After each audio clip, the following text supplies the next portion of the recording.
Mes chers amis, nous avons aujourd'hui une nouvelle qui renforce encore davantage la confiance que le peuple burkinabé accorde à son président de la transition, Ibrahim Traoré. Ce président œuvre inlassablement pour le bien-être de sa population, et nous sommes ici pour vous informer d'une initiative récente, qui en est un exemple éloquent. En effet, le président Traoré a pris l'initiative d'installer une usine de transformation de tomates à Bobo-Dioulasso, une ville située dans la région des Hauts-de-Bassin au Burkina Faso. Cette annonce a suscité beaucoup d'enthousiasme au sein de la population burkinabé, car elle illustre la détermination du chef de l'État à promouvoir le développement économique et à offrir des opportunités aux citoyens. Le président Traoré présidera en personne la cérémonie de pose de la première pierre de cette usine de transformation de tomates, prévue pour le samedi 23 septembre 2023. Cette initiative est pilotée par l'Agence pour la promotion de l'entrepreneuriat communautaire, communément appelée APEC.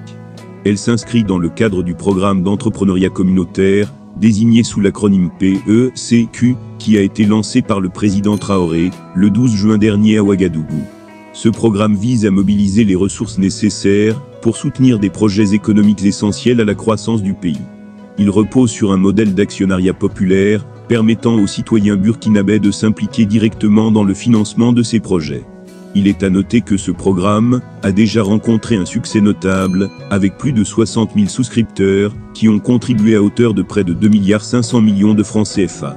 L'objectif final est de collecter un montant total de 100 milliards de francs CFA pour financer un ensemble de projets qui auront un impact significatif sur le développement économique du Burkina Faso.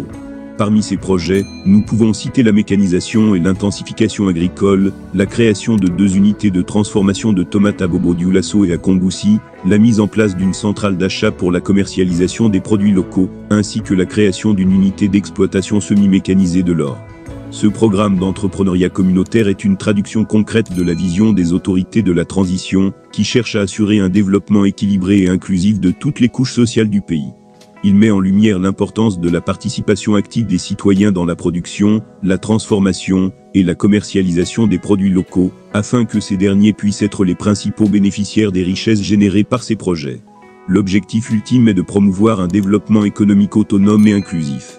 L'Agence pour la promotion de l'entrepreneuriat communautaire, créée en février 2023, joue un rôle central dans la mobilisation de l'épargne populaire en vue du financement des entreprises communautaires par le biais de l'actionnariat populaire.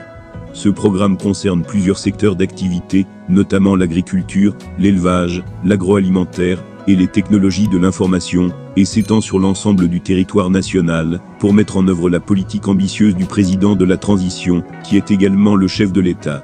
Cette initiative illustre clairement la détermination des autorités burkinabées à promouvoir l'autonomie économique et à favoriser l'émergence d'entreprises locales prospères. Elle encourage les citoyens à s'engager activement dans l'entrepreneuriat, plutôt que de compter uniquement sur l'État pour subvenir à leurs besoins. Nous partageons cette information avec vous aujourd'hui, pour que vous puissiez prendre connaissance de cette entreprise ambitieuse, initiée par le chef de l'État, le 12 août dernier à Bobo-Dioulasso. C'est une démarche qui mérite d'être saluée, car elle encourage le peuple burkinabé à devenir acteur de son propre développement économique. Nous attendons avec impatience de voir les retombées positives de cette initiative sur la vie des Burkinabés et sur l'économie locale. Nous vous invitons à partager vos réflexions dans les commentaires, et si ce n'est pas déjà fait, nous vous encourageons à vous abonner à notre chaîne, pour rester informés de ces initiatives et d'autres sujets d'actualité. Restez connectés pour de nouvelles vidéos à venir. À bientôt et au revoir.